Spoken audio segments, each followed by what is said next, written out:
Here's the big news around this. Let's pull this one up. How do you pronounce this guy's name? Thierry Brayton? Yeah. Thierry is really... Thierry? Yeah. Yeah.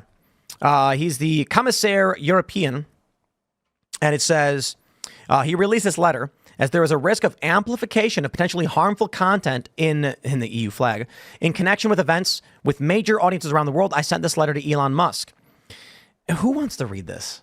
It's ridiculous, long-winded. It's like, the only thing I can think is, what's that meme where it's like, I'm sorry this happened to you, or that's great, whichever. You know what I'm talking about? It's called Too Long Didn't Read. Right, exactly. Yeah, TLDR. TLDR. But he's basically saying that, look at this long-winded garbage. We have a law that says you can't misinform people. That notably means ensuring on one hand the freedom of expression, blah, blah, blah. As you know, formal proceedings are already ongoing against acts under the DSA, notably in areas linked to the dissemination of illegal content and the effectiveness of the measures taken to combat disinformation. As the relevant content is accessible to EU users and being amplified also in our jurisdictions, we cannot exclude potential spillovers into the EU. Therefore, we are monitoring for potential risks of the EU, blah, blah. Dude, shut your mouth. Jeez. Look at this long-winded garbage. We get it. Well, let's where are we at? Still just placeholder music. So let me play this. Let me play this for you. Elon Musk is slated to interview Donald Trump tonight. On Turn that up a little bit, or where are we at? I don't know if the president is going to tune in. Feel free to say if he is or not.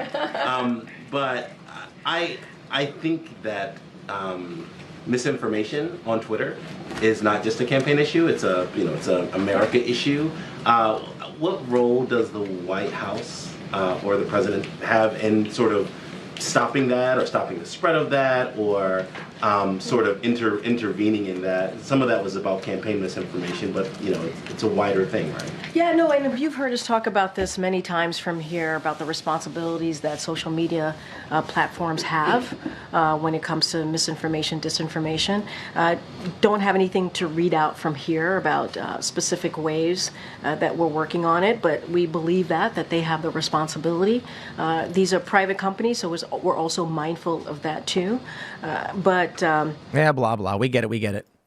Are we live yet? Nope. I mean, now they're 12 minutes late. I mean, that's just a little bit too much, I got to tell you. But Trump's always late for rallies. This is a bit different. This is scheduled programming. But there you go. Outside of the EU letter, you've got journalists basically saying that what Elon is doing is basically wrong. And in this article from The Guardian, as an ex-Twitter boss, I have a way to grab Elon Musk's attention. If he keeps stirring unrest, get an arrest warrant. It cannot be right that Musk can sow discord without personal risk. He's a jet setter. Perhaps fear of unexpected detention will concentrate his mind. Well, Remember they made the Ministry of Truth?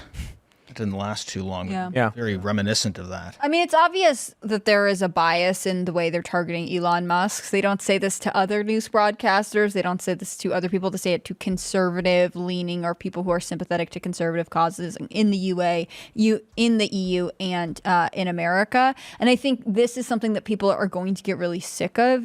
For me, it's the EU has sort of always been a monster. The fact that they have decided that they are a coalition government, they get to tell each country how to live. And in this case, they get to tell private businesses that aren't even based in their country, we're going to monitor you and tell you how to operate because theoretically a third of the users on X are based in Europe.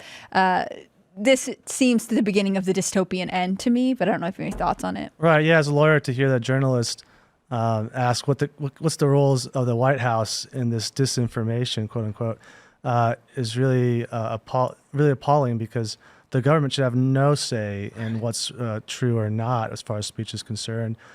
We did see the Biden administration having a say in that they were feeding Twitter executives what they should or shouldn't be deleting or censoring, but really that the government should have no role whatsoever in curtailing speech, whether they agree with it or not. Mm-hmm. That's what they're trying to do here, though, is if it's speech that they disagree with, they don't like, well, then the government should step in and stop it. But if it's speech we like, even if others don't like it, it's okay because we like it. Right.